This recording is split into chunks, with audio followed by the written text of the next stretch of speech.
With us right now from Miami Beach, it's Dr. Sharon. Dr. Sharon, you are the burnout coach. You're found on the web at drsharongrossman.com. That's drsharongrossman.com. Dr. Sharon, thank you so much for joining us. Thanks for having me. Super excited to be here and talk to you. Well, you got here just in time because we have listeners, and our listeners, Dr. Sharon, are dealing with a little burnout. I'm hoping you can help us. That's what I'm here to do. All right, good deal. So first off, maybe just talk about, why folks, I mean, this seems like kind of a very elementary question, but indulge us, please. Why do people get burnt out? Yeah, and it's a great question because there's a lot of misconceptions about burnout. So I always like to help people kind of see what's actually happening behind the scenes.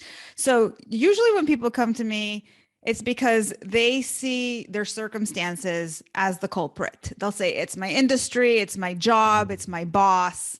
There's all these things out there. And sometimes that is true because, if you look at it, Josh, anybody who was expected to do way, way, way more than they can in the time with the energy that they have, that's a formula for burnout, right?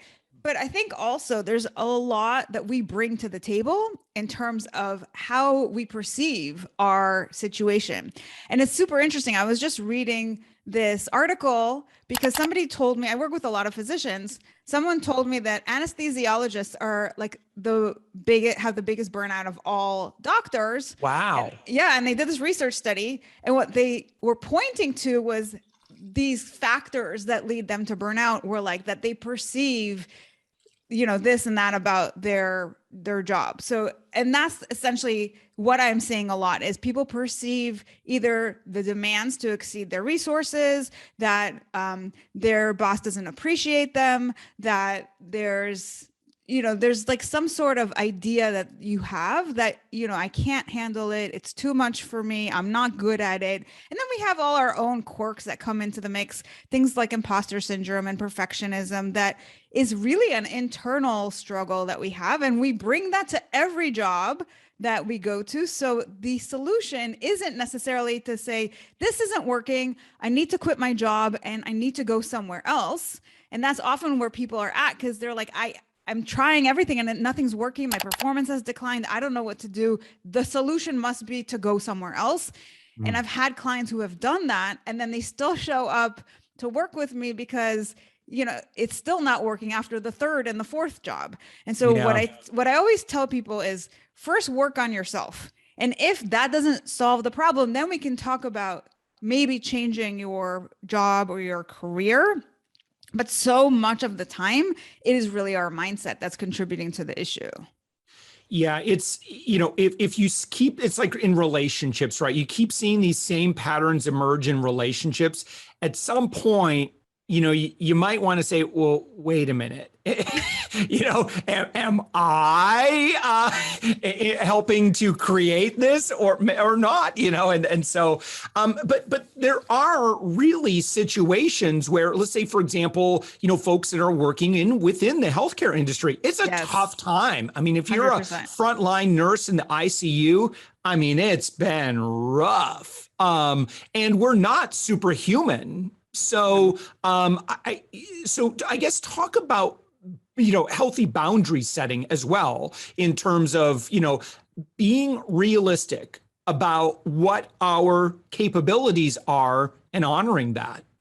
Yeah, well, I think it's important for everybody to really be aware of your energy level. One thing that I'll say is burnout is as much mindset oriented as it is energy management. And the reason I say that is because one of the main symptoms of burnout is fatigue, is mental exhaustion as well. So if you're not managing your energy well, you will burn out. And so it's important for you to see, like, what are the things that I need to do and how do I manage my energy? And so one of the things that I actually teach is not just in terms of like, we talk a lot about how to calm down and how to revive our energy, but also how to maintain your energy. And a really important thing in terms of self-awareness is to start to really pay attention to how much energy do I have and what can I do in this moment, given the energy levels that I have to play with, right? So if I have very low energy, this is not the time for me to sit down and do like a task that requires a lot of focus. If I have a lot of energy, this is not the time to write a simple email. Like, we have to be really strategic about when we do different tasks. So we have to kind of put them in different buckets and, then use our energy levels appropriately. And then we also have to know that when we are starting to get depleted, it's time to start to recharge. And a nice analogy, Josh, that I like to use is think of yourself as your cell phone, because everybody has one and we all think in that way. So when you have your cell phone and you pull it up and you're like, oh, I have, 10% on my battery, what do? You plug it in. That's right. You plug it in, right? And we don't even think twice. And so I want people to start to think about themselves as if you have that same sort of battery. And so you can always start by asking yourself, what is my percent charge right now? And based on that, you'll know what you need to do. It's a way to kind of tap into what's happening internally. So if you're at 10%, then you need to recharge. And then the question is, what does that look like for you? Because it's different for everybody. So for some people, it's I need to take a nap. For other people, it's I need to take a walk. Other people, it's I need to meditate.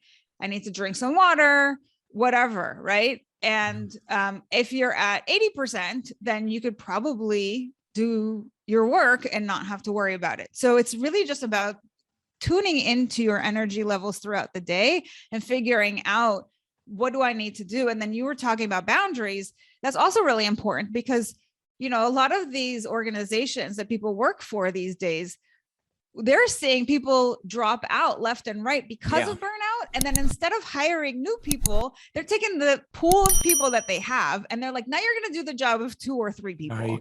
Which is a total recipe for even more burnout, right? So it's a downward spiral. Very short-sighted. So you need to be able to know what you're capable of and put your foot down and definitely take care of yourself, because they're interested in their bottom line. They're not interested in how you're doing the majority of the time, right? I mean, depending on who you work for, but like that's corporate America. Mm-hmm. So you have to be able to advocate for yourself. And the best way to start that process is to first tune into like, what are your needs and where are you right now? Yeah. What if the person that we're talking about is the CEO and they don't have anybody that they can go to advocate for themselves other than maybe customers, but they feel like perhaps their back is against the wall. They're like, I have to show up. I don't want to. I'm exhausted, right? But if I don't show up, then I don't make any money. And if I don't make any money, then there's really bad. Then I'm really going to be stressed out. So I don't think it's so black and white. And I've worked with a lot of CEOs and executives. And I have to tell you that there's a lot of misinformed thinking when it comes to this stuff, because as like in the example that you shared, it's like somebody's thinking about it like I either show up or I don't show up. And it's really not like that, and a lot of what's happening is people are feeling very anxious because they have these stories in their head of like all the worst possible scenarios coming true.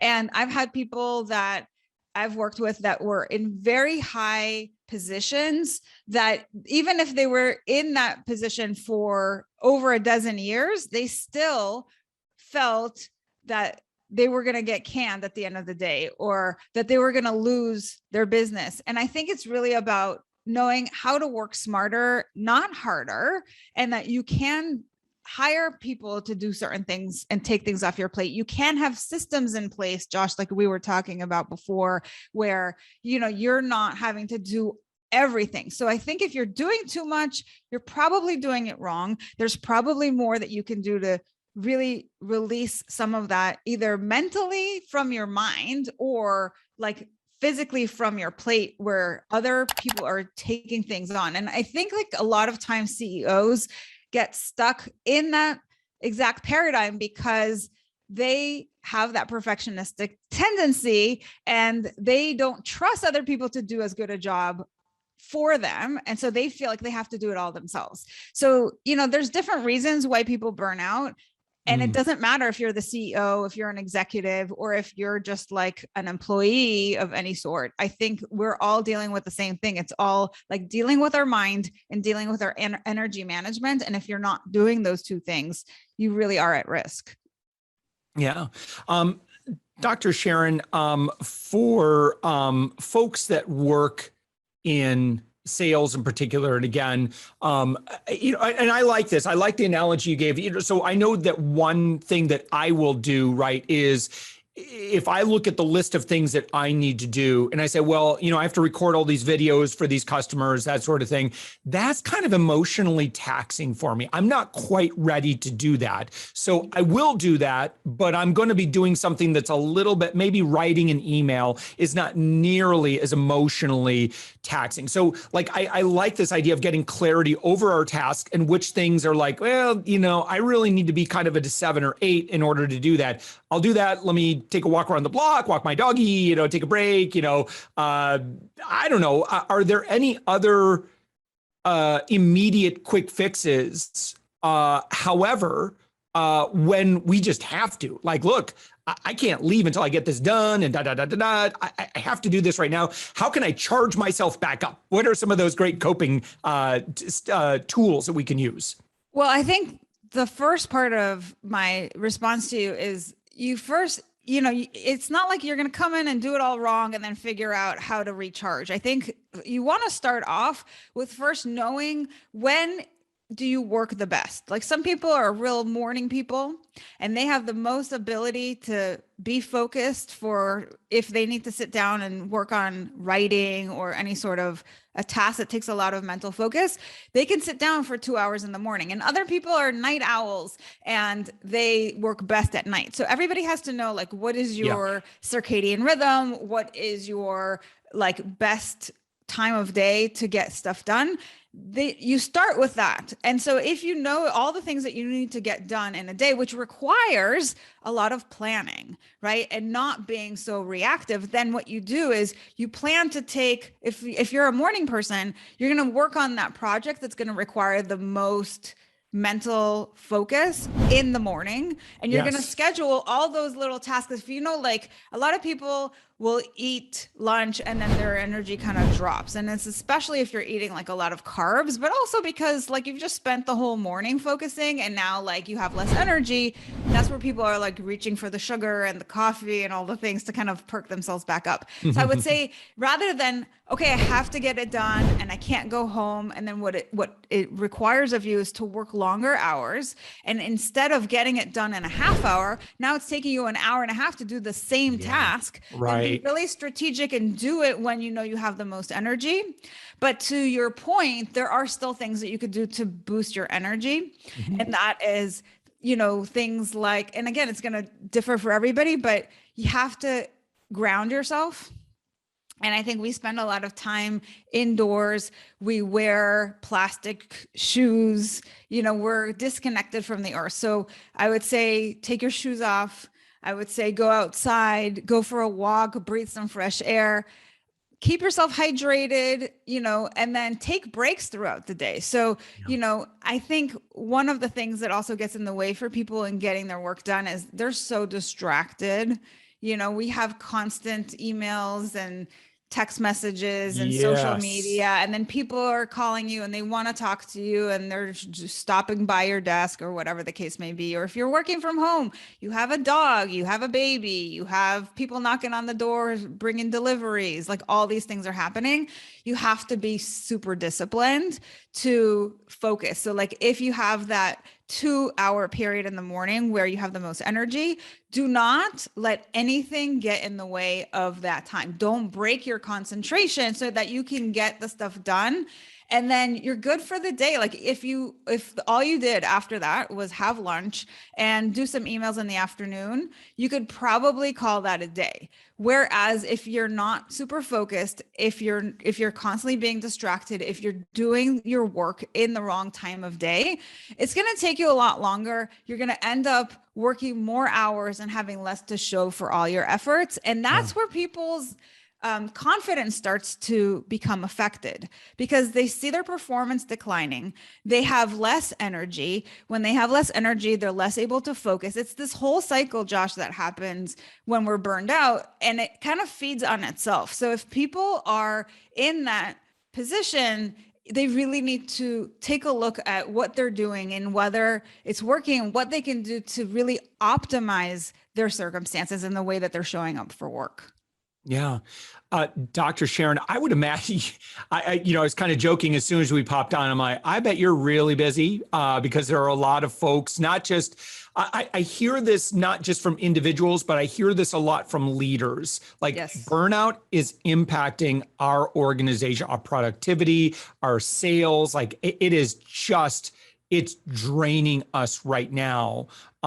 As leaders, how can we be more sensitive to this? How can, well, obviously we just want to reduce, I don't want to create a culture where, I instill this belief that, oh, everybody on our whole team is all burnt out. We all, we're all terrible. So I don't necessarily want to do, but I want to make sure that my team feels rewarded. I want to make sure that, I'm not asking for something from someone and I'm being unreasonable as a leader. What are some great questions that we could ask that might, be most effective?